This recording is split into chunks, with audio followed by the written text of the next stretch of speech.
There we go. Oh, it says error occurred. Let's see if that's really true or not.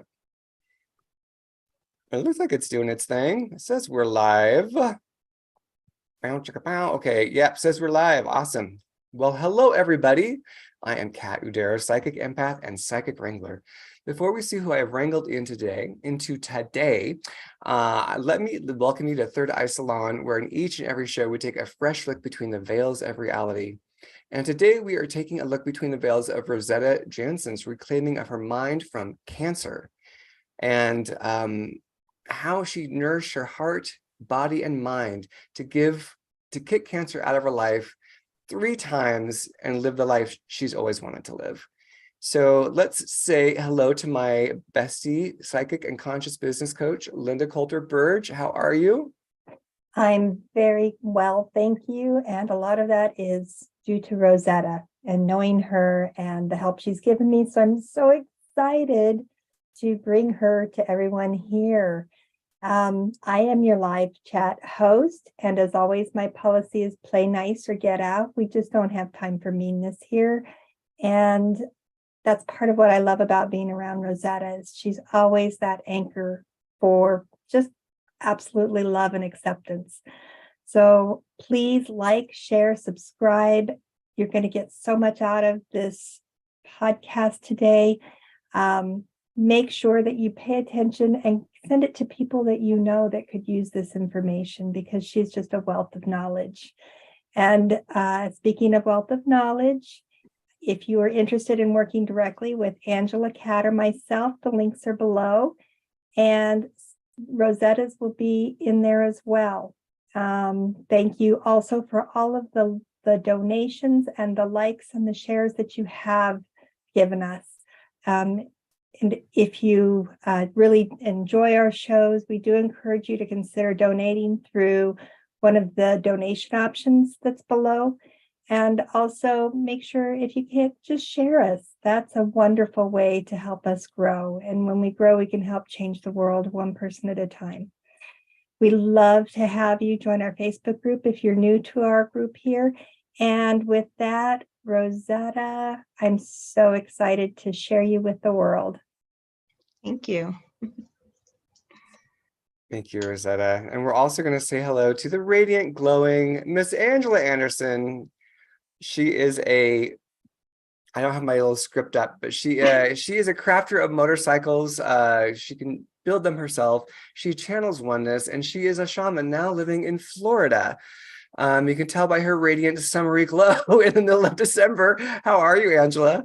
I'm doing well this morning. I hope everyone is doing well. I'm excited to speak with Rosetta this morning. She does our occasional screenshot rotisserie with the encouraging messages for the Third Eye Salon Facebook group. So yeah, I'm excited to get into the chat this morning. That's awesome. I'm so glad you brought that up, because that is actually one of the things where that's been like a huge help to me. She'll post, Rosetta will post these images in sequence, and then you click and stop it and to see what your message is, and it's been profound. Sometimes there's messages just jammed next to each other, and I'll click it twice and it's the same message, and the universe is like, I said it once, I'll say it twice. Please pay attention. Right. So before we get into Rosetta's bio, though, I want to let you know that we have been blessed to be accepted as an affiliate to Surfshark, and I have been using Surfshark's VPN, which stands for Virtual Private Network, for the last 2 years, and it's been awesome. So Surfshark protects you, all your devices, from viruses, malware, data leaks, and privacy threats from one account. So if you hit up the link in the description below, you will get 84% off, which is nuts by itself, for the first 26 months, and then the first 2 months are free. So that is just, it's such a blessing, and I honestly can't recommend it more. So let us get into Rosetta's bio, and then we can get into this conversation. So having faced cancer 3 times, Rosetta likes to think of herself more as a chemo survivor rather than a cancer survivor. A lifetime of self-loathing and poor nutrition brought Rosetta face to face with not only her mortality, but the beliefs that had brought her to this literal state of do or die. Taking back her life and her mind, Rosetta learned that not only was health both a physical and mental choice, but that her body had its own intelligence that was longing to show her the way back to wholeness. Rosetta is now committed to teaching people that they are loved and cherished by the one universe that knows them better than they know themselves. She teaches this by simply being it, allowing love to be the action that reminds everyone she meets that no matter what they believe or how they feel, they are forever loved. So if you are excited to hear about Rosetta's journey from this state of disconnection and suffering into wholeness and this radiant, beautiful, joyful person she is today, please give us a thumbs up. So Rosetta, as we get into your conversation, first, it's going to be important to know who you were growing up.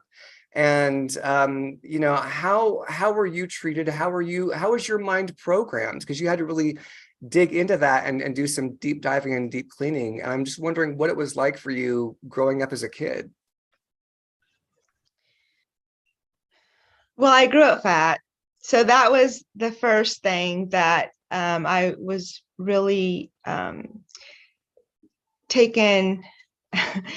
A lot of people made fun of me for being fat. You know, I remember before I even started school, we went to somebody's house and they had some cousins over. And so there were 3 children about my age. And there was a girl and 2 boys, and the girl got on the table and then invited the other 2 boys to get on the table. But she turned to me and said, "You can't get on here because you're too fat." So I've literally heard that my entire life. And, you know, I've had children pick up their hopscotch rocks and go someplace else when I joined them and said, "We don't want to be with you." So it's kind of been an overriding thing that I was kind of ostracized from society. And but, you know, one of the things that I've just learned this year being with Mom is that, well, to back up a little bit, I also had a Down syndrome sister. She just passed away this past January. And she had to have open heart surgery. And so when I was a year old, I was still breastfeeding, and Mom literally had to leave. And I think that introduced an element of what's the word, abandonment into my life. And so I guess that's why I kind of ended up being a loner. Like, being alone was my best friend. Sometimes it still is. And so, you know, I tried to do everything myself. And, you know, Mom, she knew about nutrition. She took vitamins all her life, which is why she's 92 and doing absolutely fabulously. And she would try to get me to take vitamins, and I saw how people treated her. I saw how people just was not nice to her because she believed in nutrition and taking vitamins. And I didn't want that for myself. So I completely just said no. You know, I did not want to learn about it. I didn't want that in my life. And so then, Can you give so us it's just a little snapshot of that? Because I think it's very interesting. Like, where was this? Was this a small town? Was this what kind of environment were you growing up in, where people were like didn't understand that supplements? And I mean, you know, I guess that's probably really more of a thing the last couple of decades. But I'm just wondering where you grew up at, where people that, you know, were so bigoted against nutrition. I don't know if that's a proper phrase, but I actually grew up a Mennonite, and I do not want to badmouth them in any way. You know, I value the things that they taught me about community and just structure in general. You know, I may not have enjoyed it or found value in it before, but, you know, looking back now, I see the value in that, you know, being connected with your higher self and to God, and to having that grounding, I guess, grounding in your spirituality.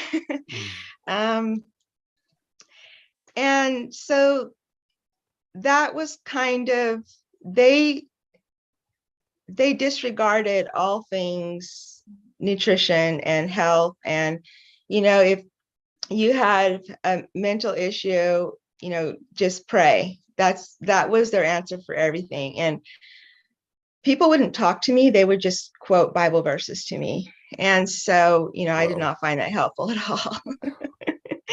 So, so that was kind of, why, I grew up in California, so whatever, but the community that I grew up in was extremely judgmental. And so, if somebody wasn't like me, they were going to hell. And so that was my mentality growing up. And so for me to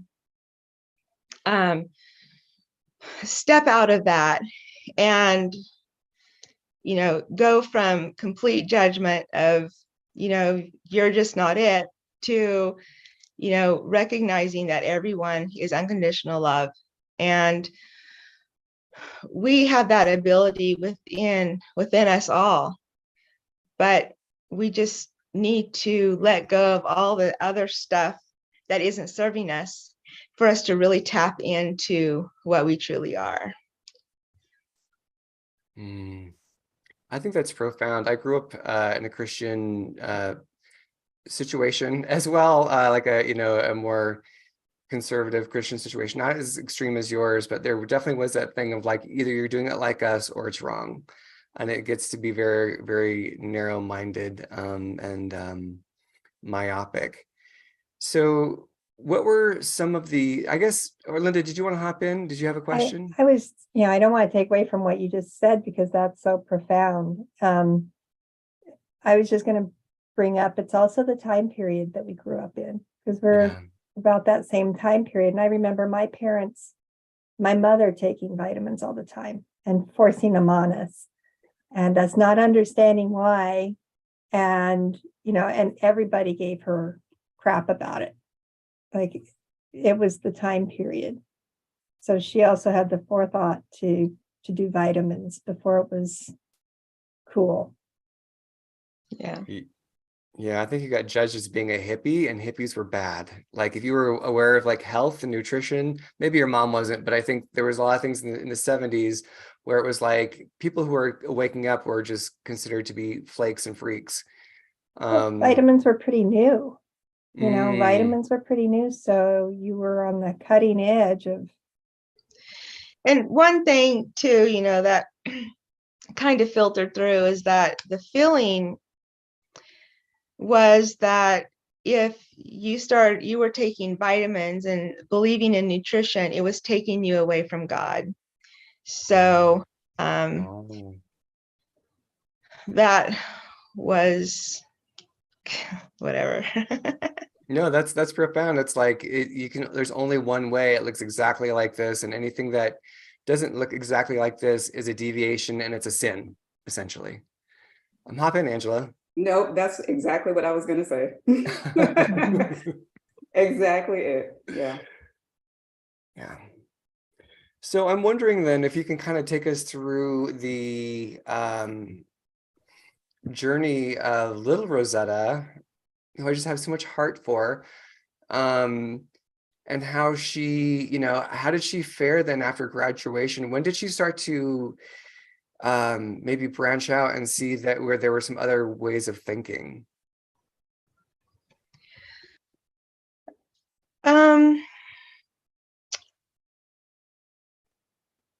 I think it all started actually, I was diagnosed with cancer when I was 19. And so I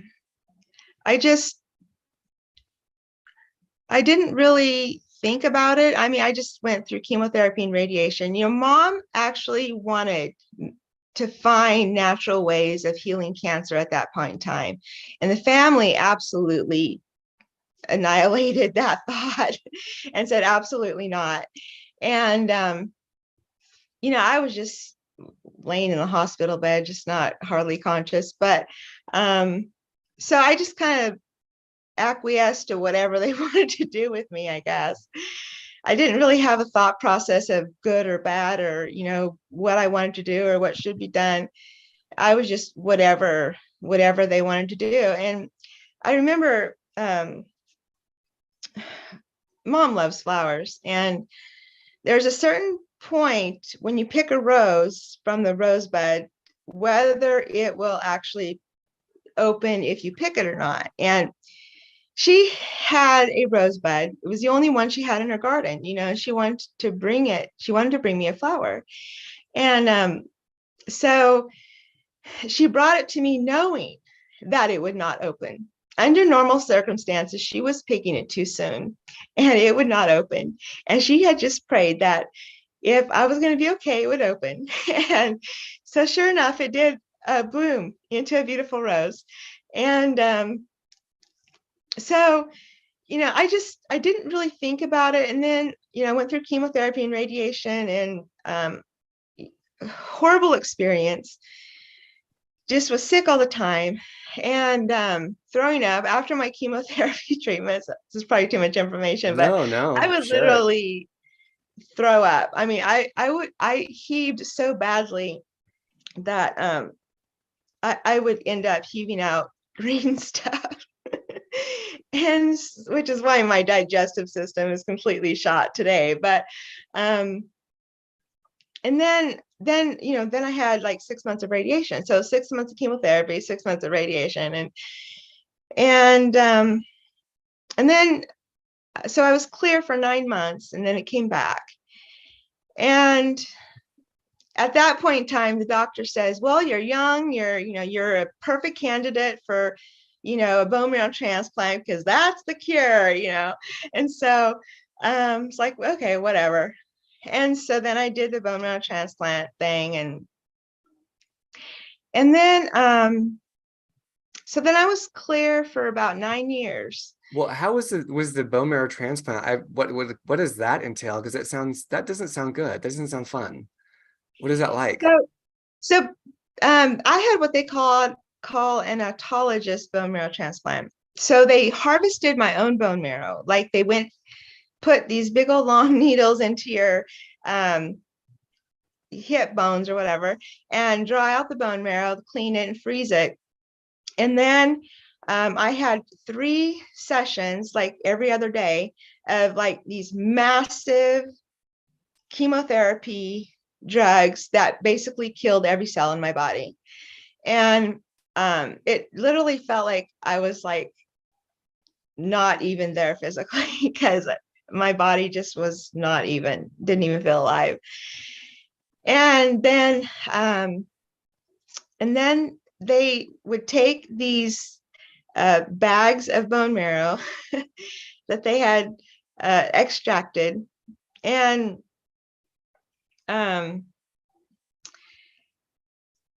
they would take them and run them under cold water until there wasn't ice crystals, and they would inject it into me.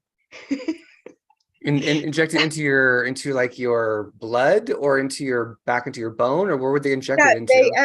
It was just a IV that they had, An IV. and they injected it into the IV. And so I think there was like 6 bags or something, because they had another thing that they had done was I had gone through sessions where they would run my blood through a separator of some sort, and they would take out something. I don't even remember the name of it. But that was also included when they would put the blood back in. So that's what the 6 bags were, I guess. So it was ice cold and being reintroduced back into your veins. Yeah. So I have ice running in my veins. That's what it feels like sometimes. So that's one thing I'm not quite sure, how the healing process for that, because I'm always so cold. When I'm in a cold environment, I feel like I have no warming of myself. Like if I'm not warm on the outside, then I can't be warm on the inside. And so that's just been kind of an interesting thought process I've been working through, and wondering, what that all means for me in my life, and how I can turn that around a little bit. Mm-hmm. So that was the bone marrow transplant. And then it was just a matter of getting, my immunity up to where I could be out in public again. And, but, in the process, I was diagnosed, after the bone marrow transplant, I was diagnosed with several autoimmune disorders and whatever, So, Well, and tell us just about that. You're diagnosed with, what was it? What was that about? The autoimmune disorders. What was that encompassing? If you want to talk about it, whatever you want to share. Okay. So like my eyes, they don't make enough water, and it's called Sjogren's disorder. And Hashimoto's, which is my body eating my thyroid. Oh. And I have, well, a couple of years ago, actually, I had a really bad outbreak of psoriasis on my neck. And I find it interesting that it was in the exact spot that I had the radiation burn on my neck. So I thought that was interesting. Yeah. And psoriasis is an autoimmune disorder too. So, on my neck, and then it went all the way around my head. And so, I see these autoimmune disorders, and I keep thinking, well, why is my body, what thought process? I mean, I know these are physical signs, but also I do know that physical signs is always a deeper spiritual meaning.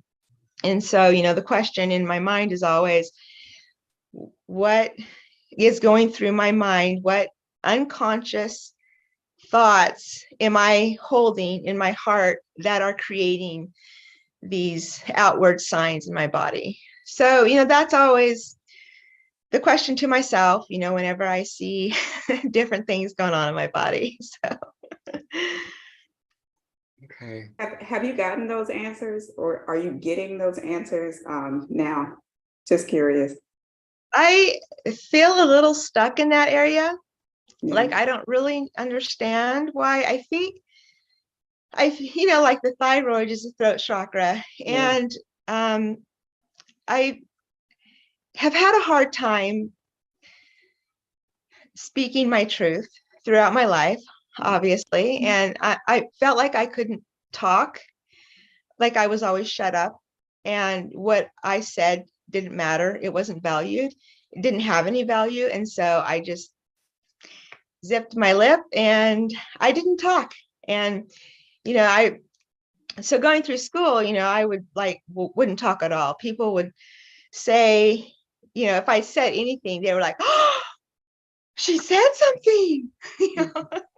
And now it's like, people will say, you're quiet, is something wrong?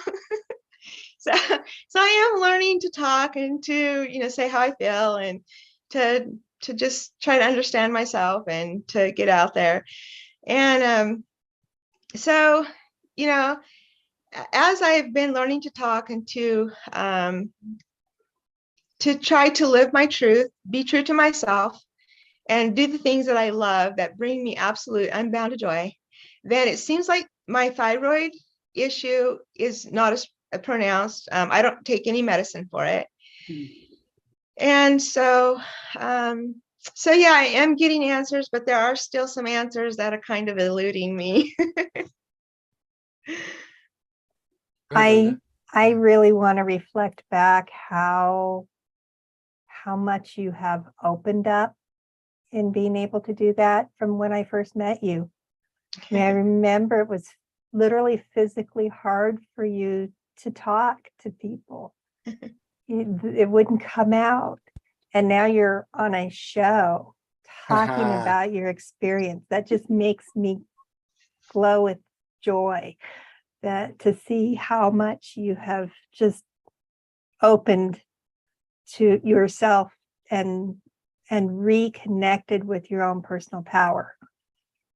And so I just want to reflect that. When did you two first meet? When did you and Rosetta first meet? When I moved to Florence. So that was about 6 years ago. Yeah. Yeah. I think so. Wow. Maybe it wasn't even that long ago, because it was probably a year or two before I actually got into the same group of people where I met her. So probably 4 years ago. Okay. Yeah. She's amazing. Such an inspiration. So, Opinion. so I'm curious, how are your experiences now fueling what you do or presenting themselves? How are the lessons that you've learned through those experiences affecting now the work you do or inspiring the work that you do now? So just the part of the self-loathing, I hated myself and everything about me because I was a mistake. I should never have been born. I was literally a mistake. I mean, mom, I was a complete oops. And so, and just, mom always said, well, when my older brother, who's 7 years older than me, the next one up, she started having, after he was, 2 or 3 years old, she started having foster children because she had heard this thing, that the youngest child in the family is spoiled. So she didn't want that to happen to her youngest child. So she started fostering children so he would not be the youngest in the family. But when I came along, I was so much younger than the rest of the family that I started having nieces and nephews. So she didn't feel that part of it. She didn't feel that need to get foster children because now the nieces and nephews, and I had to, get along with the nieces and nephews, and basically they were my younger brothers and sisters. But I always felt a little like, because I was about 4.5 years older, but my mentality must have been a lot older because I started babysitting and taking care. Like, we lived by a creek, and I would be responsible for the babies going outside. Like, I started babysitting basically as soon as my nieces and nephews started coming along. At 4 years So I old? never, pardon? At 4 years old, you started babysitting? Yeah, I would just like go outside and, make sure they were safe, that they didn't get in Yeah. the creek, Wow. and so, just those little responsibilities. And so I was always the responsible one. So I technically never really had a childhood. I don't know how to play. So that's one thing. Maybe I still need to learn how to play. I don't know. But Hmm. so just this part of not feeling like, I was important to anybody. I was there to be used. I felt extremely used in my family. And, we'll just tell Rosetta to do it. One time, all I wanted to do was go shopping in Vallejo because they had this huge, amazing outlet mall. And I had been there once and I loved it. I wanted to go back again. And so I had said, if anybody's ever going there, because I was like a teenager, I like young teenager, I couldn't drive myself. And if anybody's ever going, I would absolutely love to go. And my sister Rachel called me one day and said, well, I don't know how to tell you this. We're going to go shopping. And I was like, oh, yay. She said, but I was wondering if you would stay home with my daughter. So, yeah, that was a huge, huge, huge blow. I don't know if I'm still healed from that, but obviously not, because there's still quite a few emotions and feelings coming up when I say that. So, Hmm. so anyway, and just people didn't say that I wasn't valued, but just by their actions, by the way that they would tell me to do something, and then I was never compensated any way, shape, or form for anything that I ever did. So, I didn't, if I was never compensated, then I must not have value, then what I did must not have value. So that's been kind of my mindset over the years. And I know that's, something, I feel like I've gone off your question. I don't No, even that's remember what great. your original question was. That's all good. It's kind of giving us this history of how you were programmed and treated to perceive and experience yourself. because, you know, even though you were not planned by your parents, you were divinely planned. And Lorelai is saying that in the comments. And Rev Ned's also saying that he was, you know, a divinely planned oops baby. So obviously, you know, your soul in the universe had the perfect spot for you, because your story is so relatable for many, many people, that your journey of recovery is also then a template for them to lean into on their way back. So you were divinely on purpose, even if it's a surprise to your parents. Did you want to say something, Angela? I do. I just want to say it's indicative of how we as children develop a perspective of the world based on our limited understanding of what we are really seeing. Because what we are seeing as children, like if we look back on it now, you can see it from a different perspective. But the issue is, as a child, you develop that perspective of self, and you subsequently end up building, structuring every aspect of your life on that misunderstanding or that misperception of the self. And just hearing you speak, I can still see those inklings of that coming out, those misperceptions of self, because there are no mistakes. Within this creation, there are literally no mistakes. There are no errors. It's our perception of things that will distort the reality of what is. So I think there is a vast opportunity to look back on those experiences and see them from the now perspective. This is why I asked the question as I asked it before. How has that fueled what you do now? Because there's a lesson, the value of every experience, no matter how horrific or how terrible we might perceive it to be, there's the grace of a lesson, or a lesson that we're here to learn, that we're here to experience, that we were to pick up through that experience. So it's not all for naught, is what I'm saying. There was a reason for that. So the question I'm posing now is, are you able to see the lessons that you gain from those experiences you picked up as a child? And can you now see within your life how you use those to assist the people that you may work with around you? Because it's in that piece that you reframe the experiences from the past, and you allow yourself to release the emotional attachment to those experiences that you've had in the past. Because I can still see you holding those attachments to that emotional charge to those experiences that you've had. But when you are able to clearly see from your perspective, I can see it. I'm sure there are others in the chat who can see it. But when you are able to see for yourself the lessons that you have and how that has inspired the work that you now do, those will be released. Yeah.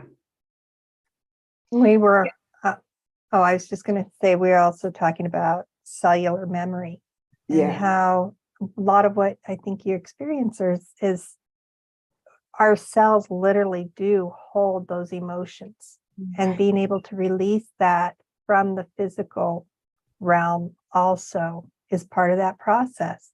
And it ties right into what Angela said. And there are a lot of ways to do that. But yeah, I mean, the shift, one, I want to recognize how much of a shift you have done in just the short time I've known you.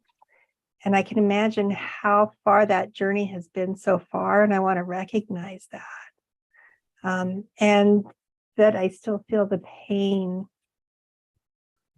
when you talk about it. Yeah. It hits me hard. Well, just commenting on Angela's question, yes, I do see that I am the person today because of my experiences. And my journey to loving myself is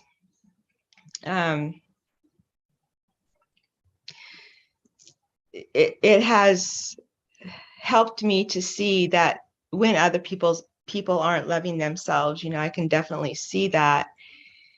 And so I know that it's not an easy journey to love ourselves.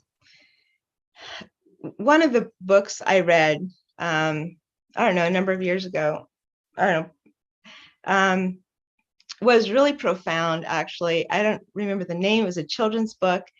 I don't know if it's a children's or adult book, but it was with lots of pictures. But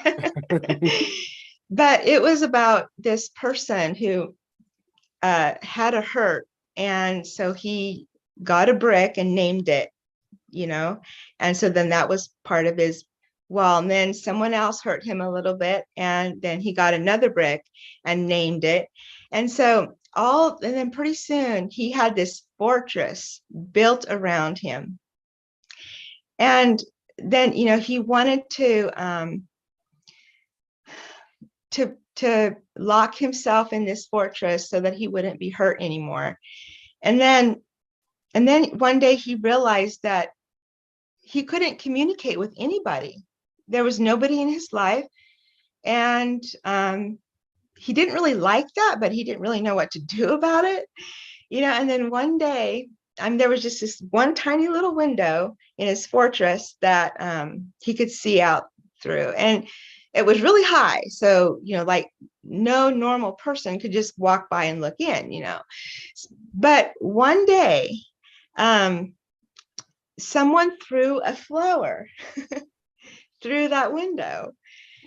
And the story kind of goes on from there, but he started realizing that he had to take away the bricks in order to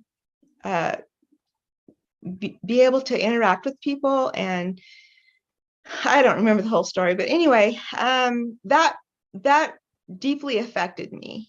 And I realized that I had this huge fortress around me, and I had meticulously labeled every brick, And so I had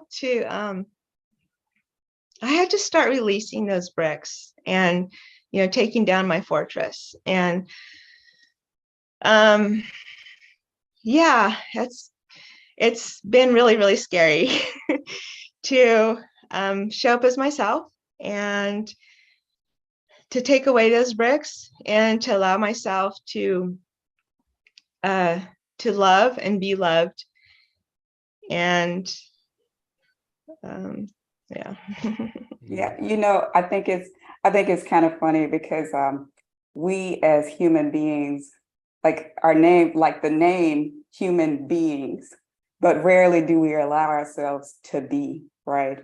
We think we have this misperception that we need to be doing something, that change requires a physical action or a mental action, something that we have to do. But really, it simply comes down to a recognition. And that baseline core recognition is to understand that we are love. Like there's an attempt, like I need to love myself. I need to figure out how to love myself. And that's an action, right? But the action is a byproduct of a core understanding of who and what we all are at our core. So we are love. That's foundational. We are love. Forget everything else. If you grasp that you are love, you are like literally from the source, the creation of all that is, you are a fractal of that, a piece, but still embodying of every attribute of the whole. You are love. Grasp that understanding and everything else will take care of itself. All the bricks that you put up will fall by themselves because now you understand that you are love. You need not do anything. Carry the understanding that you are love, and that will adjust your perspective, change the projection that you create, because we all, as the deliberate creators of our experience, are projecting our own lives. We are creating everything that we see and witness. But if you have a flawed understanding of who and what you are, you block that soul essence projection into this physical space. The identity or the ego itself can block that projection, that true projection of self. But when you carry that understanding of the fact that you are love, it's like you step back into the ascended perspective and allow that to be what fuels your projection of life. Yeah. I find that that's so profound. And I think getting into that space of that beingness, that you are that, to me, that is the journey. Because I very much relate to the bricks and having a fortress, because I'm so sensitive. And so it's just easy for me to say, oh, well, that person hurt me there, so I'll let them in this much. That person hurt me there, so I'll let them in this way. And have this really complex configuration of who gets to be how close to me, depending on what they've done or said or etc. And I think that flipping of the understanding of being I am love, to me, that is the journey, and that's the divine mystery of how does one do that. And I don't think it looks the same for everybody. I think we've all got our own personal path in terms of how we unfold that for ourselves. Yeah. Yeah. It comes down to whether or not you're going to be fueled from the external or moved from the internal, if that makes sense. It does. If you're going to move forward. Yeah. Being able to love yourself enough to agree to that is the other piece as well, because you have to love yourself enough to be love. I think that's another big leap forward in that. Speaking of leaping forward, Rosetta, would you take us from, so you had this, to come back into your story, you had your narrative here, you had this experience of like, so you were free, they froze your blood and they, yay. And so you got to have that experience of, at least being healed from the cancer. I won't say healed, of that cancer being taken care of from that point until the next time it showed up. And I'm wondering if you can kind of unpack that journey for us from who you were to that point to when cancer showed up again. And it was kind of like the final straw of like, I'm not doing it the way I used to do it. I'm taking my power back. So after, from my bone marrow transplant to the next time that it showed up was 9 years. And in that 9 years, I had started understanding about nutrition, or a little bit about nutrition. I started understanding that what I put in my body creates my cells. I mean, my cells are what I eat. And I went from being in complete and total pain to, being able to function at my job and feel good and so, I started understanding that, nutrition builds the cells, and the cells is what makes my physical body what it is. So when the cancer showed up the third time, which I had made this statement before, I said I would never do chemotherapy again. I just don't care. I was never going through those treatments again. And so when it showed up the third time, I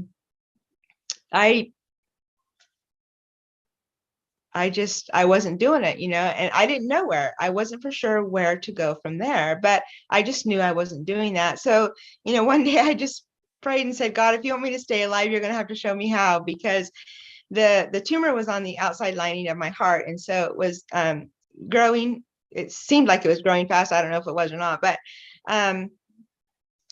and I was starting to have, like symptoms of a heart attack. I couldn't hardly even use my left arm anymore because I was in so much pain. And, my heart started beating erratically. And so, so I didn't know, I could have dropped dead. It's like, I don't care. There's no way. I would rather die than go through treatments. And so I just left it at that. And then I started, researching different things. And so my research, led me to some things that really helped me to understand what healing was. First of all, there is no cure for anything because disease is a state of being, and you can change your state of being at any time. So, disease is a state of being. And so I decided that, I just started, putting some of these things that I had learned into practice. And I had no idea if they would work or not, One difference between, I was thinking about my mom during this time. She would always go from one thing to the next thing, the latest and greatest thing. And she was always getting if something came in the mail, it's like, oh, this is so amazing, and she would go to that. And then the next month, something else would come in the mail. Oh yeah, that's amazing. So she would go to that. And I knew I didn't have that much time. I did not have time to try everything to see if it would work. So so that was kind of embodied in my prayer. It's like, if you want me to stay alive, you're going to have to show me how. And so there were some, 3 key things that I took away from my healing journey and implemented that that really taught me about myself. And through nutrition, actually, I learned about my spiritual being through my physical being. And that was, to me, a profound piece of my life. I was so amazed at the universe that each cell in my body is a universe all of its own. And that I am literally the universe in this form. And so that's actually what I learned through studying my body. That is when I was able to tap into my spiritual being and my higher self, and to really understand that my thoughts create my life experiences, and that,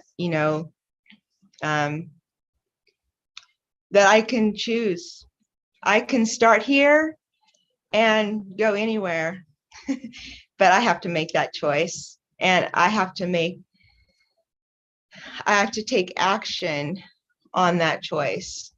One of my favorite jokes, or whatever you want to say, is it asks the question, or says, there are 3 birds sitting on a branch. 2 of them decided to fly away. How many were left? The answer is 3, because 2 only decided, they didn't take action. And so, I know that's kind of a silly little joke, but actually it really started this process in my brain. It's like, I have to take action on my decisions, or else I will stay in this spot. So when I feel inspired with something, it is vitally important that I take action on that. And so, I kind of have 2 jobs. One is to, receive that inspiration, and 2 is to take action on it and leave the rest up to the universe. Well, go ahead, Linda, you hop in first. Yeah, Rosetta, I don't know if I'm going to prompt this correctly or at the right time, but I would love for you to share when you really got that auditory message, when you really were sitting there in your chair and you had that divine intervention that you experienced that changed the trajectory of your life. Do you remember what we were talking about? And because she has a book out there that she's probably still editing, but we talked about The title of her book should really be What She Heard. Mm. I'm putting you on the spot. You can talk about it later if you want. Well, probably the thing that changed my life is the day I came home from my job and at Daylight Donuts, so it was like around noonish when I would get home, I sat down in my chair and I was in such physical pain. And my overriding thought was, since I'd been fat my whole life, my thought was, I need to lose weight. That was my thought. And yet, I'd lost and gained probably hundreds of pounds, always the same ones, of course. But, and so when I sat in this chair, I didn't ever want to get up again because my feet hurt so badly. I couldn't feel like I could really stand up. And, my whole body, it felt like it was shutting down. And so I just sat there. It's like, where to from here? And the word that came to me was change. And I thought, okay, that's totally weird because that's what I thought I was doing my whole life, was I was trying to change from this to this, to this, to this. I would change to this diet. I would change to that diet. I would change to that diet. And I was trying to change everything that I was eating to feel better or to lose weight. Actually was the whole purpose of what I was trying to do, is to lose weight. And that never happened. And You said so that when one this word, time you did a water fast for a week and you gained a pound, like that in our pre-show chat. I just want to like point that out, like how wild to be like, okay, fine, I won't eat, and I still gained weight. Like, go on. All right. yeah. So then I didn't know what change meant. If all these things were change, what did change mean? How was I supposed to change? And so I guess that question to myself is, how am I supposed to change? Is maybe the thing that, because the most powerful thing is a question, because there is always an answer to the question, but you have to ask the right questions to get the right answer. But there's always a answer to your question. And so, I learned that to ask lots of questions to myself, to my higher being. And so I just started meditating, and that is actually when nutrition came into my life. And that is when I started understanding that what I eat has a direct impact on my health. And then, then my understanding of the universe through me. Mm-hmm. How about Linda? Did you want to say something? I just wish I could remember when we talked about it, it was something, like resting in the change or sitting in the change, because you were in that spot of surrender. And yet you also, you tried everything, right? But you were willing to ask, like the same as, okay, if you want me to live, show me how. What am I doing? Show me how. Show me why isn't this working? But you're willing to surrender to get that information. And that's one of the things that I think is so powerful, is that you're willing to set the ego aside to try to find the answer. And then when you were given the information, you were willing to ask for more clarity and think of it differently than maybe the initial words were. Like, I've been changing. I've changed everything. I've changed my diet. I've changed it, right? What the hell? Yeah, I think that goes back to my point earlier, getting out of the habit of doing, because you're attempting to fix, you're attempting to solution the problem rather than getting in a space, getting back to the core of who you are, and then being inspired to action from the core of who you know yourself to be.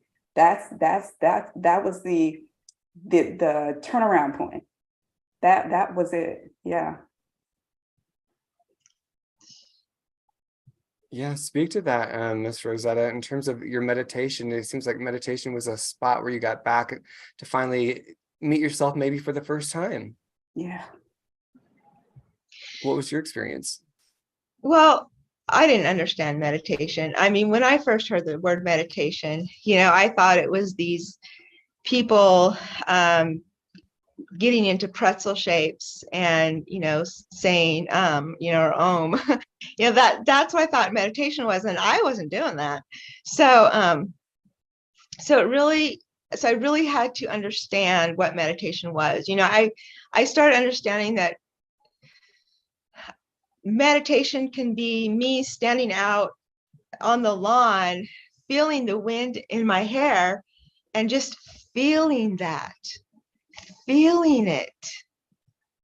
And when I started understanding, I could just use little moments and to meditate. It didn't have to be these big, profound, long, because my mind, I haven't been able to empty my mind long enough for me to meditate for long periods of time. So I do shorter meditations, and it seems like, I'll meditate and then I'll, something will come into my mind and then I'll, get up and start doing what came to my mind. So instead of just sitting with it. And so I don't know if that's good or bad or indifferent, but it's kind of been what I do so far. I know that I have a lot of room to grow in the area of meditation. I actually I like to listen to meditations when I'm falling asleep. It just seems like, because that helps me because I know that the two most important times of the day is right before you fall asleep and right when you wake up, because those are the times because right before you go to sleep, your brain's going to think about it all night long. And then right when you first wake up in the morning, your beingness is more malleable, and so it's more likely to accept what you tell it. So then I started saying, listening to all these positive affirmations right before I would go to bed, so it could really put me in a space of peace and calmness and empowerment. And so that, when I would wake up in the morning again, it was just like, wow, this is amazing day. I know this day is amazing. There's just so many possibilities that I'm unlimitless. And so, all these things that go through my mind, it was awesome. Rosetta, we've had requests from people to know more about what your actual affirmations were. Oh, good one. Well, my affirmations have evolved over the years. And because I would, use the words can and will, and, I will be more loving. Well, that, yeah, in the future, if you always want to be more willing, but never actually attain that, if that's your intention, great. But if you want to bring it into the now moment. And so, my affirmations now, I really think about that. Just the other day, I listened to some affirmations on YouTube, and they were saying, I can feel. And it's like, well, great, I'm glad you can, but are you? And so to say, instead of saying, I can feel, the guidance of the Holy Spirit or guidance of the universe, I feel the guidance of the universe, to bring it into this now moment. And so to really structure your words so that, I am, not I will be, I am, which that in itself is a profound affirmation. I am. Yeah, that brings us right back to the resonance. Well, and this kind of ties in great with a little excerpt that I put out last night in our channel, where I think your first affirmation was maybe I am beautiful. And I'm wondering where you were at in this your history of, did I am beautiful come after cancer showed up a third time? Was it on your way to cancer waving hello to you again? Where did I Am Beautiful show up for you?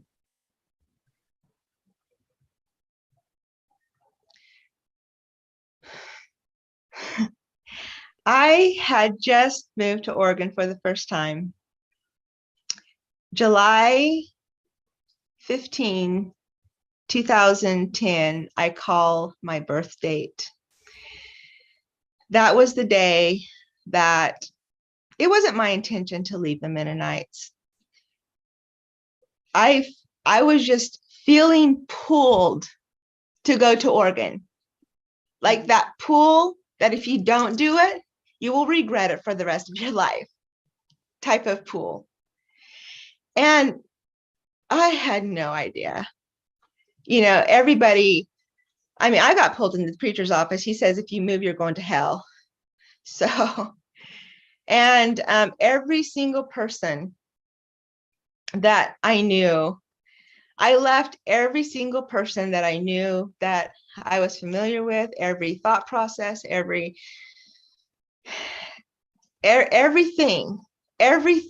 that I knew. On July 15, 2010, I left. And so that was what, 12 years ago? Mm-hmm. So I'm 51, so that I would have been about 39 then or something. Mm-hmm. So I had been born in the Mennonite faith, grew up for 39 years. I was in the Mennonite faith.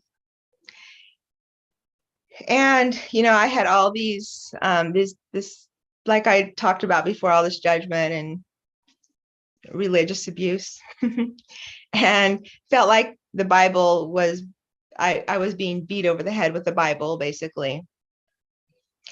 So I moved to Oregon and I slept for 3 months. I could not figure out why I was sleeping so much. I mean, I knew that when people were healing physically, they might sleep a lot, but I didn't know that when people were healing mentally and spiritually, that they also slept a lot. So I literally slept for 3 months. And so that was what I came from. So I was in Oregon, you know, and no idea, you know, just, I was kind of just open to everything because I didn't know where to go from here. I just knew that my inside was not in a good place. My heart was not in a good place. And, you know, from being told all this stuff and feeling so unworthy and so, whatever you want to call it. So from that, calling myself fat and ugly, you know, all this time for 39 years. And now all of a sudden I'm going to say, I am beautiful.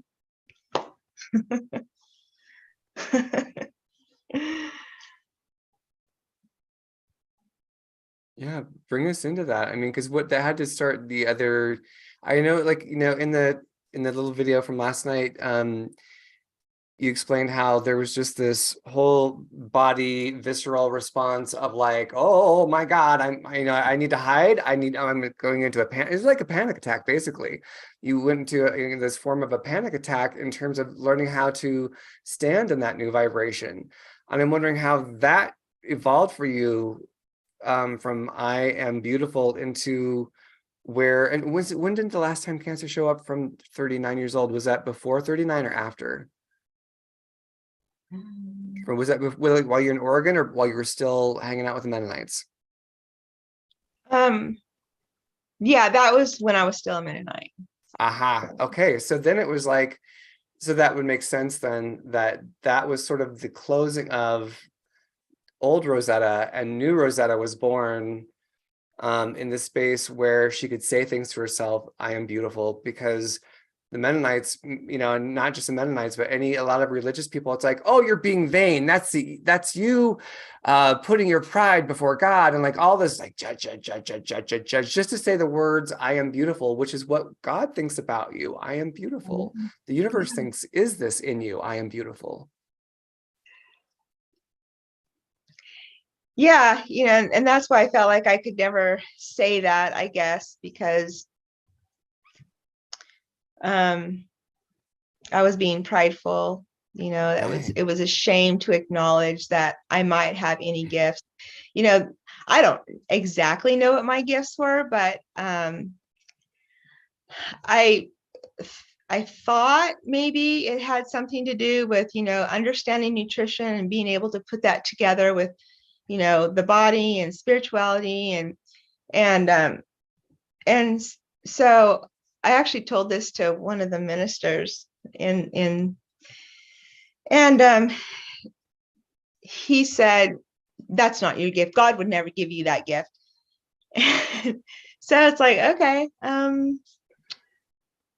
I don't know why not. You know, some of this stuff I never learned. I just know it. And so it's that's like, your gift. That's your gift. How can that not be something that I'm supposed to express? It's not. I some of this stuff, it just was downloaded into my brain. I didn't study it. It was just like a download into my brain. And so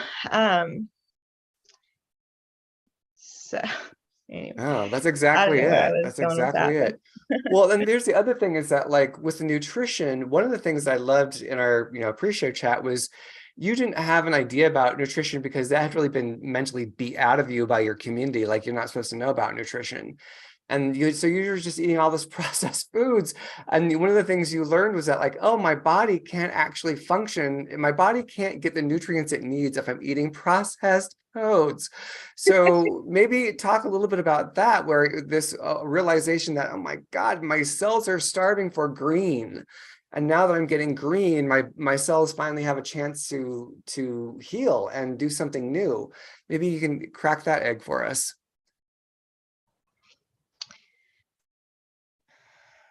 Yeah, you know, you pretty much said it. You know, we are what we eat, you know, and I've heard that before. And I never understood it, you know, on a deep level. And you know, in my book, I talk about a factory building a car, you know, if like, oh, they want to put the wheels on, but instead they had, you know, a box of donuts got delivered, so they put donuts on instead, you know. You know, they wanted to put seats in the car, and oh, well, what was delivered was a lawn chair, so we put lawn chairs in the car. And so so you know, I use this big analogy, and so so I guess that's what I thought of. You know, I was just built with donuts and and all sorts of, you know, cereal. I was loaded up with cold cereal and Sugary cow's milk and cereal. Yeah. yeah. And so then to really start understanding that that the vibrations that, you know, what I vibrate to is what comes to me. And so if I am vibrating at a low vibration, then I'm going to crave junk food and processed food. And, you know, I get into my sugar addiction again. And when I vibrate at a high vibration, then I am craving greens and, you know, fresh fruits and vegetables and, you know, raw foods and the things that vibrate at a very high vibration. And so from learning that, I've been able to tell what my mental status is, what my unconscious mental status is before it even comes into my conscious mind. You know, if I start craving, you know, if all I can think about is going up to Wongo and getting, you know, Butterfingers, then I know where my vibrational status is. And then I just have to start asking myself questions. First of all, what is causing this low vibration? And how can I get myself into a higher vibrational state? So I started understanding that everything is vibration, and we match vibrations. So everything that comes into our life is a vibrational match. So I can't well, I was going to go to a meeting in another state I wanted to go, but I didn't know how to get there. And one of my friends heard of this guy who was coming from Chicago and would be passing right by where I used to live. And so they kind of hooked us up, and, his family, my family freaked out because they were saying, you don't know this person, they could be a serial killer.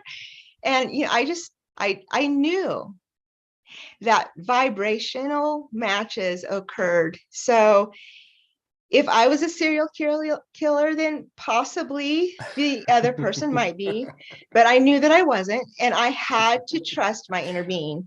I had to trust my higher self, that I was on a high enough vibration that we would have an amazing journey. I find it interesting because his family said the exact same things. Like, you don't know this lady, she could be a serial killer. But anyway, it was the most glorious journey. And so, there again, I had to rest in the fact that vibrations match vibrations. And that is just the law of the universe. And it shows up in your food and your diet and what you're craving and what you're, for better or worse. Hop in, Miss Angela. Yeah, I was going to say, I wanted to go back to stick a pin where we talked about meditation, because I wanted to pull out that meditation can be many things for many different people, but at the crux or at the core of it is connection, a time where you are just reconnecting with self. So whatever that looks like for you, whatever that is for you, is right for you. There is no right or wrong. There is no good or bad. There is no time frame that you got to shoot toward or aim toward. It's all about reconnecting, a moment to reconnect. And it can happen in an instant. It can happen on a breath.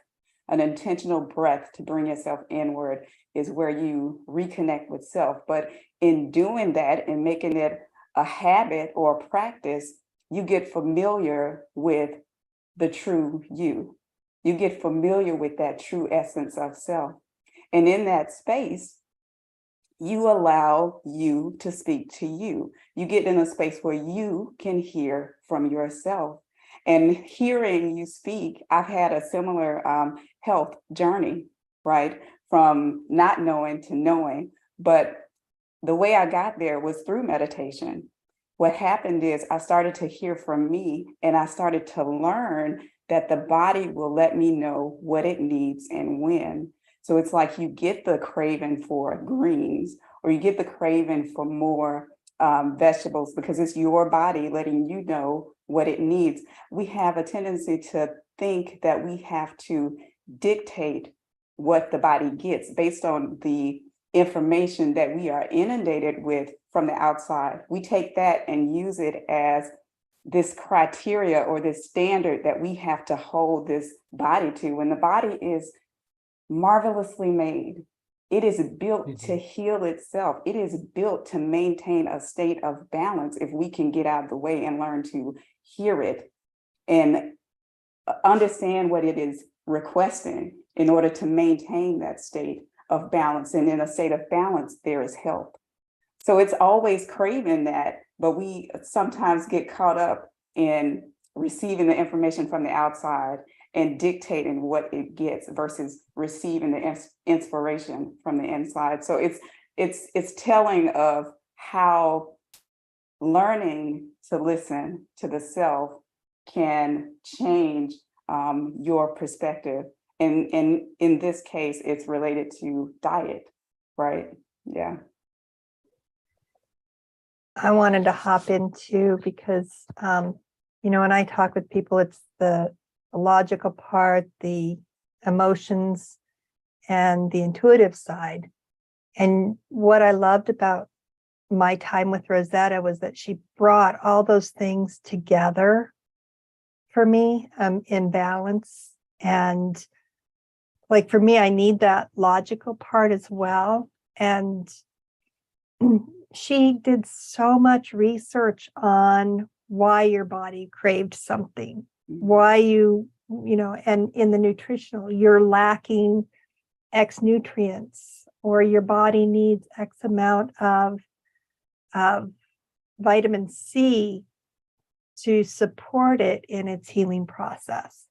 And so when she talked about getting the guidance and putting it into action, there's still that piece of all three of those going in and looking at, and she's embodies that whole journey of listening to the emotions and implementing the logic to take those steps and hearing that divine inspiration as guidance. So I'm just, this is a reflection of how much that is a reminder for me in how she helps me still to this day, even though she doesn't know it, in listening to my own body. Nice. I was going to say, Rosetta, along those lines, you know, because I think that again, that logical piece is too, you want to educate yourself so you do understand, so you understand why there's a map. You know, there is a map, and having the practical knowledge of the map, and then the intuitive ability to navigate the map once you are connected in. And one of the things that you started to do was being able to sense food through your hands, which then evolved through a whole body experience. I'm wondering if you would walk us through what that was like for you.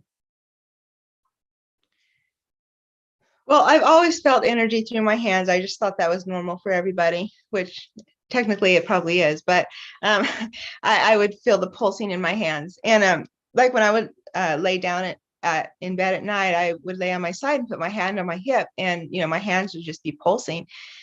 And it wasn't until, you know, I was in my 20s, I was probably around 26 or so, that I actually became a Reiki master and understood that whole process of energy and chakras and blah, blah, blah. And so then when I started understanding that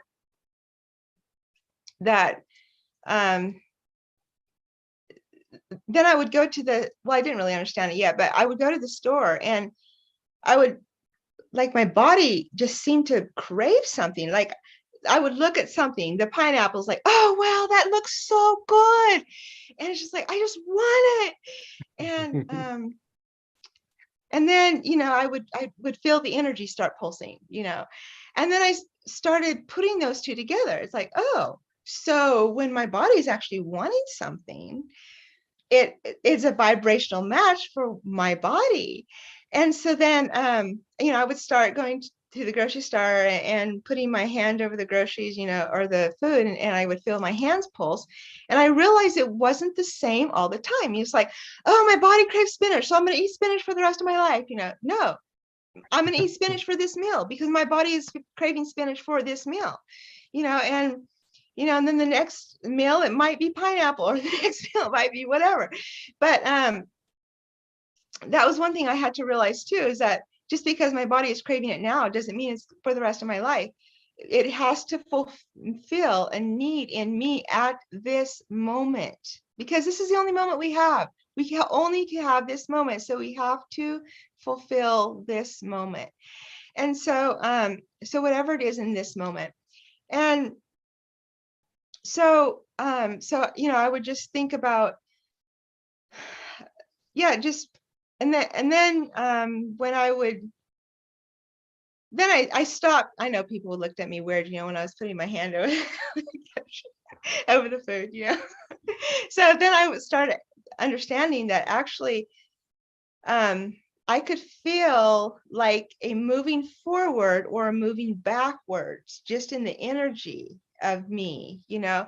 And so I could feel when my energy was moving forward, it's like, oh, okay, so that's, you know, that's my meal for the day. And then I could feel when my energy is moving backwards, like, okay, my body doesn't want that, you know? So, so that was kind of how I started understanding that part of it. And then for people wanting to learn, you know, I actually stand up and I put like, I'll put like an apple in one hand and a candy bar in the other hand, you know, and I'll just ask my body the question, you know, what would be beneficial for you in this moment? And I start bringing the apple up to my mouth, like I'm going to eat it. And I can feel my body go back, or I can feel my body go forward. And so then I'll do that with the other hand, you know, and see. And in that way, I can see, have that physical representation of what my body wants in this moment. That's so good. That's so good. That's the crux of learning to eat intuitively, listening to your body. A lot of times we get caught up in labels like I'm vegetarian, or I eat meat, or I'm pescatarian, and all these things. And we try to hold ourselves to a standard like, this is all I'm eating. This is what I eat from now on. This is who I am. And that's great to a degree. Like you can take that beyond, right? You can take anything right beyond. It's imperative, or the important piece is learning to listen to your body, not holding yourself to a label or a standard, just listening to your body, allowing it to tell you what it needs, because it will, because it's seeking to maintain balance, a balanced state of being, and being flexible enough to listen. Establishing the protocol where you can allow yourself to feel intuitive, which is what you, Rosetta, have learned to do, is feel intuitively what serves and what doesn't serve. I do the same thing. My body is the pendulum, so I'm always seeking to know like what serves and what doesn't serve. And your body, if you establish that protocol for yourself with your guidance, it will respond to you in a way that you can receive it, so that you will know it. You just have to believe that you are capable of that the body is capable of letting you know what it needs. If you can wrap your mind around that single piece, then it will guide you to everything that you need, and your body will transform. I could show you pictures of myself from where I've changed, because I spent most of my life in like being a fitness enthusiast, so regimented, going to the gym, lifting weights and all these things for years.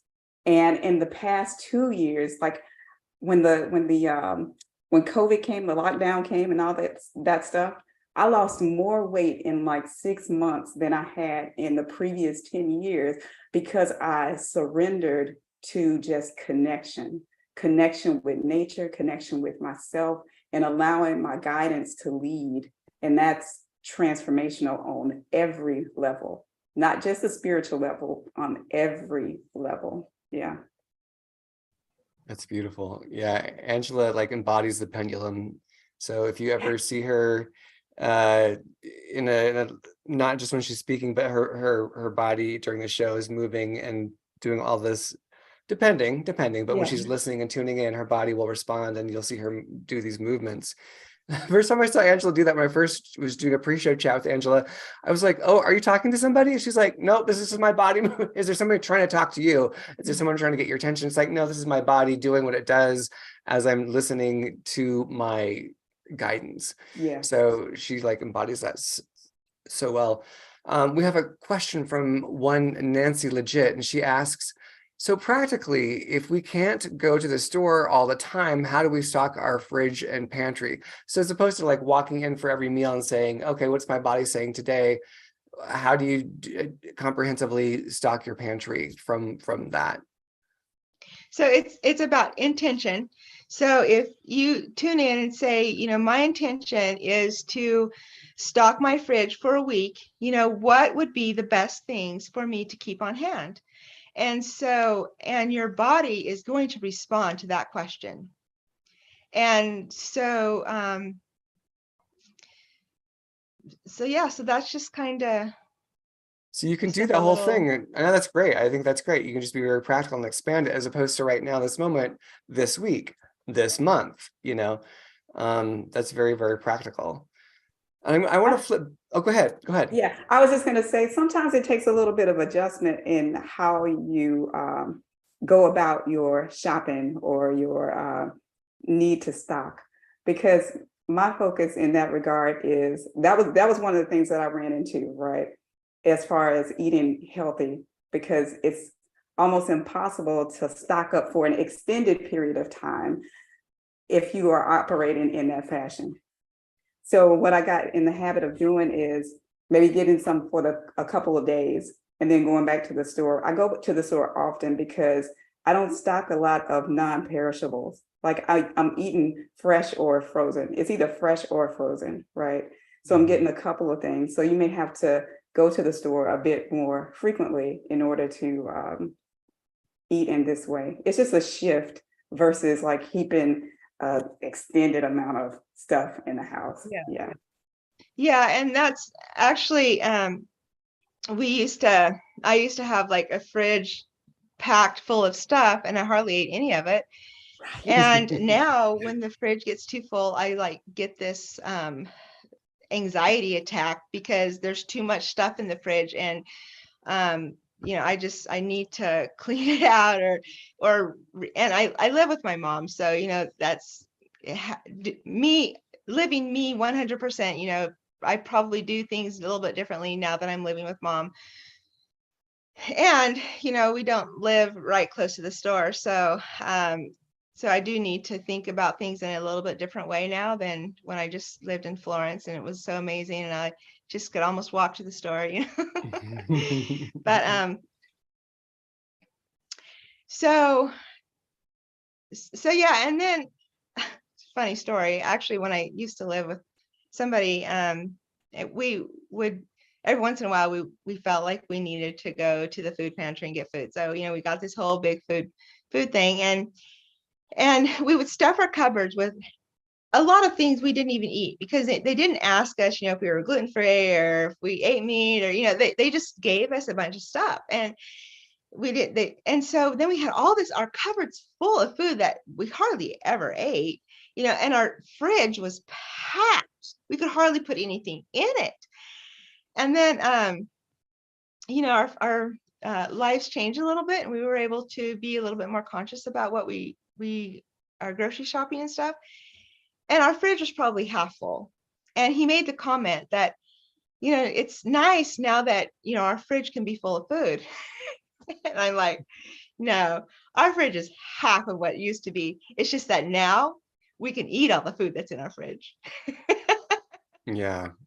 That's what I find myself doing. My family, we eat everything, and then we can go back to the store, but keeping that cycle. So nothing goes bad. Nothing has an opportunity to go bad, right? Yeah. Yeah, that's beautiful. I wanted to ask you, Rosetta, like in terms of kind of just set backwards in this conversation about I am beautiful, how long did it take for you from the day you started saying it to the day you started knowing it, the day you started being it? How long was that journey for you in transforming your mindset?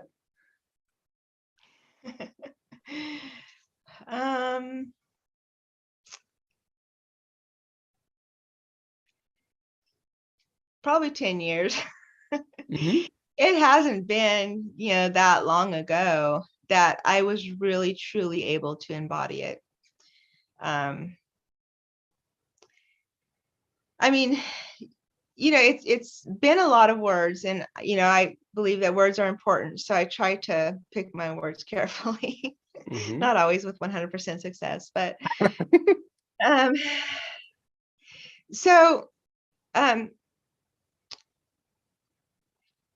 when I started affirmations, they were just a bunch of words put together. And then through my journey, I realized that I needed to feel it. It wasn't enough to just say the words. I needed to actually feel it. And so, then that actually changed how the words I said, because if I want to feel this sentence, I need to change how I say this sentence. And so that kind of changed the way I started talking to myself. And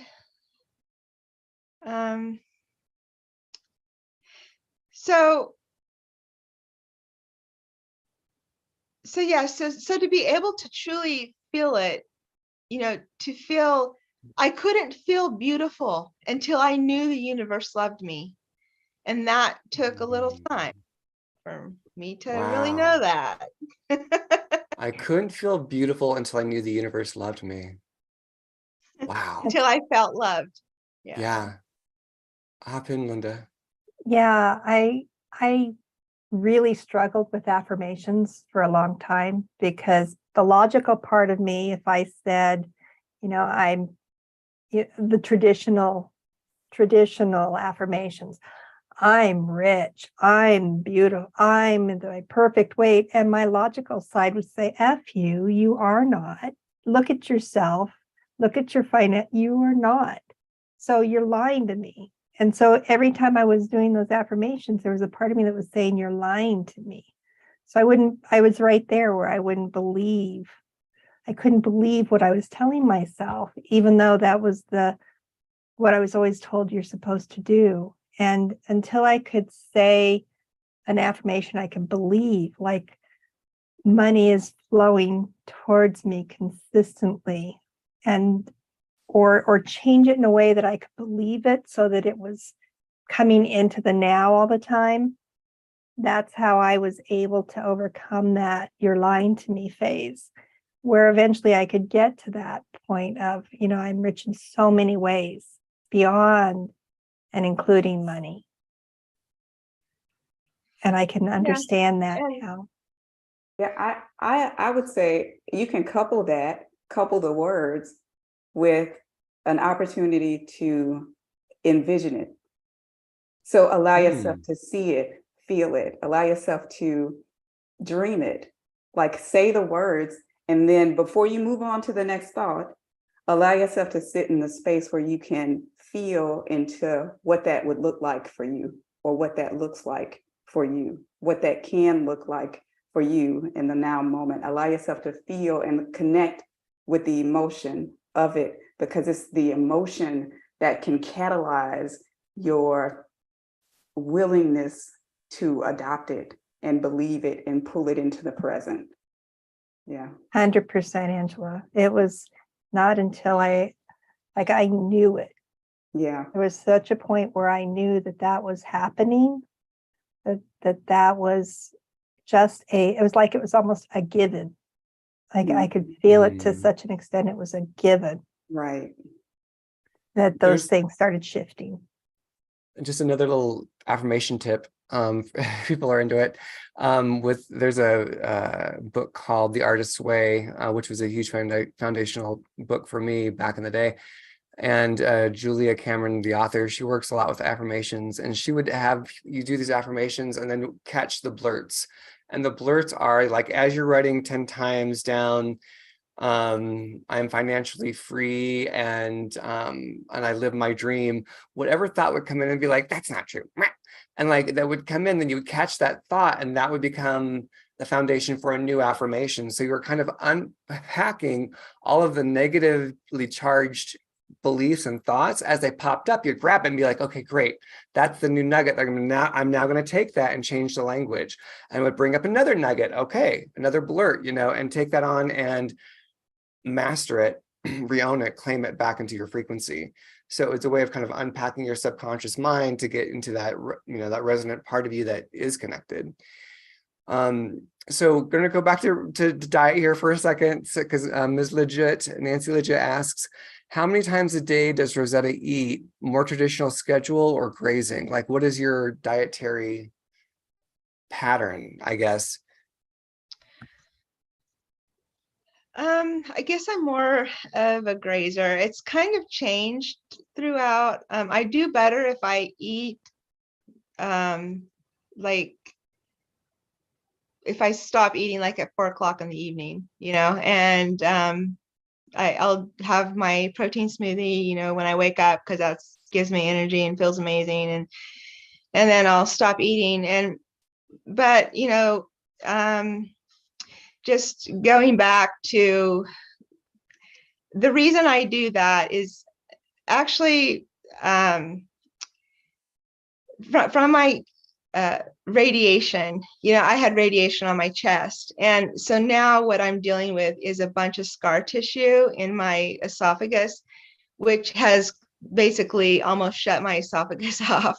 So that's one question I'm asking myself is, what physical part of me needs to be released, or what thought needs to be released to, heal this physical part of me. And that's a question I haven't figured out yet. But so some of the reasons, and the gastroesophageal reflux disorder thing, if I eat too late at night, I'll throw up in my sleep. So some of the reasons why I eat the way I do is because of my physicalness. And so there again, I like to tell people, well, one of my hashtags is don't do what I do, because you have to find what is right for absolutely you. Amen. Yeah, I think we're all in resonant. It's again, I think we're so trained as a society of like, what's the formula? What's the secret? What's the magic? And it's like, you are the formula, you are the secret, you are the magic. And being able to deduce that for yourself is where that sacred journey inward lies, and it gets richer the deeper you go, and the less you look outward for the answers, and the more you look inward. It's always good to check and verify and make sure that you haven't wandered off the trail and you've created something that's fanciful, sure, but that's part of it too. I mean, you get to create something fanciful and be like, well, did that work? What did I learn from that? Exactly. But you're blessed with all of it. Yeah. And I, it's surprising sometimes, because I could relate so much to your going on a water diet for, fast for a week and gaining weight. When I had gallbladder problems, I was down to like, throughout the entire day, I would eat maybe a cup of rice with a little bit of vegetables with it. And I ended up gaining like 40 pounds during that period, during that year, off of that. That was my diet, and I gained weight like you wouldn't believe. Like, what the F? At least I should be getting something out of this. I was so frustrated. And fast forward, like a month ago, out of the blue, my body's like, I freaking want a chocolate cake with strawberries and whipped cream every freaking night. And it's like, no, I want this. It was like this urge so much. I ate that for a week every night, and I lost 4 pounds. It's like, I love it. What the hell?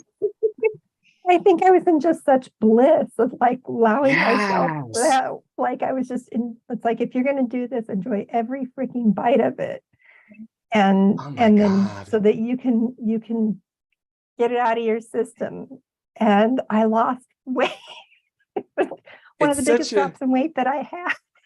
It's such a testimony to a happy body. Like, a happy body is able to function higher. Like, oh, finally, you gave me some treats. I've been denied for so long. You gave me treats. And like, it started to function higher. I just think it's so beautiful. It was so funny because it was like, I want it. Give it to me. And one thing sorry. I was just going to say, it seems like the higher vibrationally I go, the more different my eating patterns become, because there are some days that I don't even need to eat. I can have a cup of tea and that suffices for the day. I'm just listening to my body. It's like, we don't want to eat today, or today we might want to just have a smoothie and that's enough. And then the next day I might have like, who knows how much food, right? But it just varies from day to day. It's not a particular standard. It's not me eating 3 meals a day, holding myself to that standard. I got to eat 3 meals a day. I got to eat at least breakfast every day. No, it's just listening, learning to listen, and then responding when you get to the impetus to move. Yeah, being in tune with the body. So one thing I just wanted to mention is we are trained. We are in our brain is ingrained with this thought that this food makes me fat, this food makes me fat, this food makes me fat. And so like eating fat makes you fat. Well, the people who live in the Inuits in Alaska, that is their diet is whale blubber, and they aren't fat. So, eating fat does not make people fat. If it did, every single person on the face of the planet who ate fat would be fat. So eating fat does not make one fat. And, I remember that I went through a week of this. I would I would just eat all the foods that I loved that I could always denied myself of. And I would say that to myself, if this truly made me fat, every person on the face of the planet would be fat if they ate this. And that's not true. That is not the truth. That is not the truth, that this makes people fat. And so that was one thing little exercise that I did, and to help me train my brain, to reprogram my brain into letting go of those thoughts. This does not make me fat. That's beautiful. What I say is, it is actually emotional or physical, not insecurities. The reason people are fat is either it's an emotional or a physical, what is it when you don't get enough food? Starvation. Deprivation. So that is the reason people are fat. Because if it's an emotional issue, your fat is a symbol of protection. You feel like you have to protect yourself. Yes. And so then you eat all this food that ends up making you fat. And so food isn't the issue. It's the mentality or the mindset that you're telling yourself you have to protect yourself, and like for me, I'm a sugar addict. So if that is how I deal with life in general, I'm still learning, but to deal with it in a different way. But for right now, sometimes I still go back to that. And if there is something I absolutely cannot figure out how to deal with, then it's, I end up eating stuff that my body doesn't want, and or on the other side, if a physical malnourishment, you could be eating all day long, but you're not nourishing your body.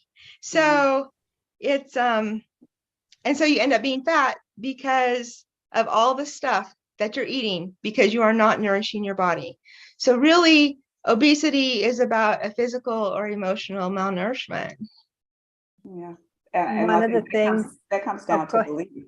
That comes down to your beliefs, the beliefs held, the limiting beliefs. Yeah. One of the things I learned after leaving corporate America when I was doing detox wraps on people is that I could always kind of see different things coming out of their solutions. And I would see when they would start dropping weight. And what I learned from part of Joan King's trainings on our cellular wisdom was our fat actually stores a lot of our toxic memories that we can't deal with at the time. And so for me, I could tell, from when people started dropping and the time period and the amount of wraps they were doing, it was like, you went through a really traumatic thing about 7 years ago. Don't be surprised if you start having these emotional memories coming up. Don't be surprised if these emotions start raging in you and you don't understand why. Because I am guessing from this, what's happening right now, that we just released a lot of that memory that has been stored in those fat cells. And so I used to tell them, don't be angry with your fat, because your fat stored something for you that was too difficult at that time for you to deal with. And so it was protecting those emotions from going to your heart, from going to some other, from turning into cancer. It was doing its best to protect you during those times. So thank it, love it, and help release it by dealing with the emotions. And Wow, I felt that one. I did too. I felt Yeah. that one really deep. Yeah, that's Thank you for so sharing. valid. That's so valid. I've had that experience before, and I notice as those emotions come up, as those emotions are released, there's an initial reaction to continue to suppress it. But Yeah. if you just give it love, like as it rises, I've had this so many times. As it rises, if you can, in the moment, bring your awareness to the forefront and just give it love. It's like the energy. It comes up in a rage like this. It's just coming up in a rage, but as you give it love, it soothes it. And you can feel that soothing of love, and you can feel those aspects that have experienced those traumas being soothed and being filled with love and gratitude, because you finally allowed what they needed to express to be expressed. Yeah. yeah, my favorite was to say, what are you trying to tell me now? What is it now that's coming up? What do I need to hear? And then respond with, I hear you and I love you. Mhm. And it's okay. And we're okay. And then, giving yourself that permission, because when it happened and that protection came on, because you're 100% Rosetta, that is your body creating that wall protecting. And being able to say, I know you couldn't be heard then, but I'm hearing you now.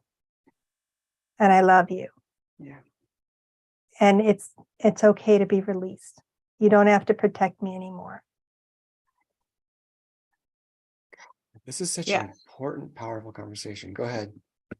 I was just going to comment. Yes, I have had that conversation. I've said those exact things to myself. And yeah, that is important to do that. Well, yeah, this is such an important conversation. Thank you, Rosetta, for being the Rosetta Stone in translating this for us.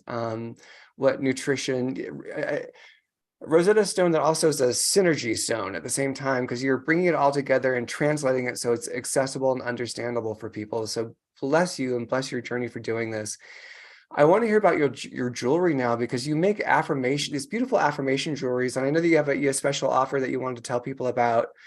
So let us know a little bit about your craft work. We got like 10 minutes left with you, but let us know about your craft work and how you're blessing people with affirmations through jewelry. So this was, it was in one of my meditations, probably 7 years ago or so. And I was just sitting on the couch, and I don't know if it was really my intention to meditate. I was just kind of hanging out and just going inside and just being, I guess.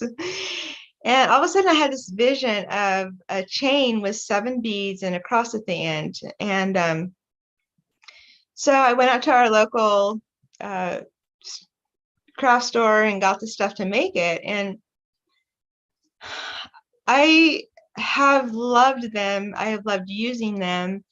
And we've talked earlier about feeling the affirmation, and the 11 in itself is the angel number that reminds us that our thoughts create our reality. And I've noticed that, when I say an affirmation, 11 times, it really helps me to get into that space of feeling. I can say it one time and I can say it 3 times, but I'm not feeling it.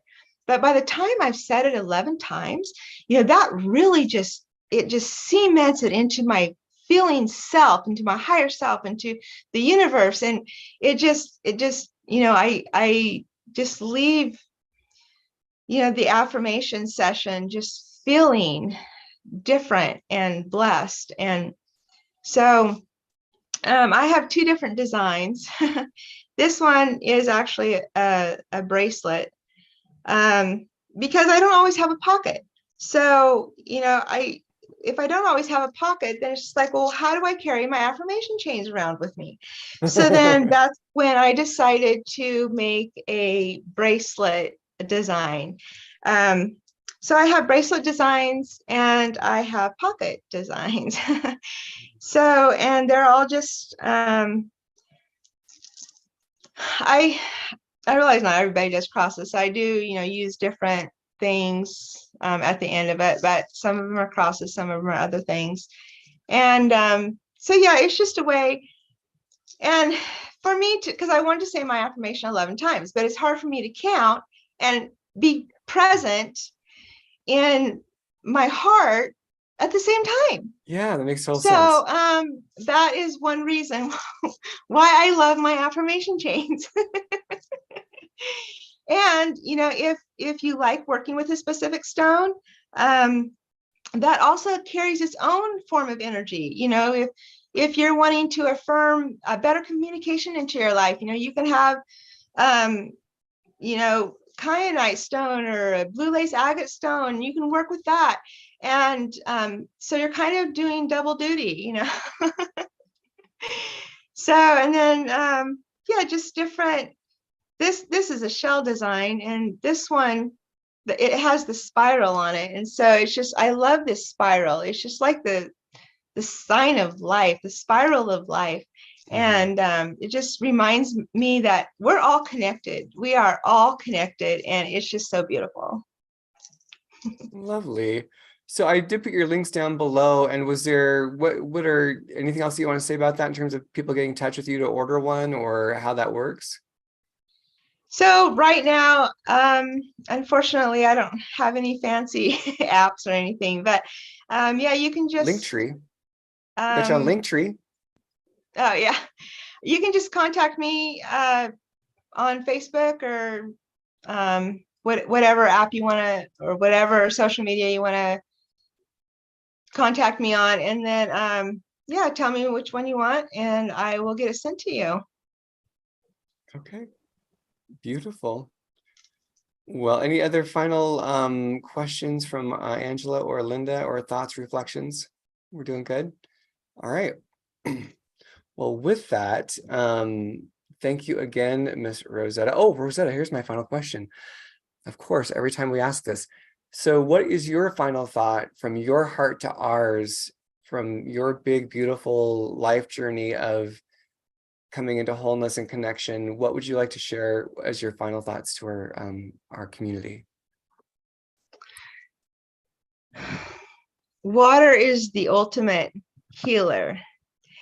And when you drink water, hold the water in your hands and affirm love and beauty and grace, and just affirm all the beautiful things that you want in your life.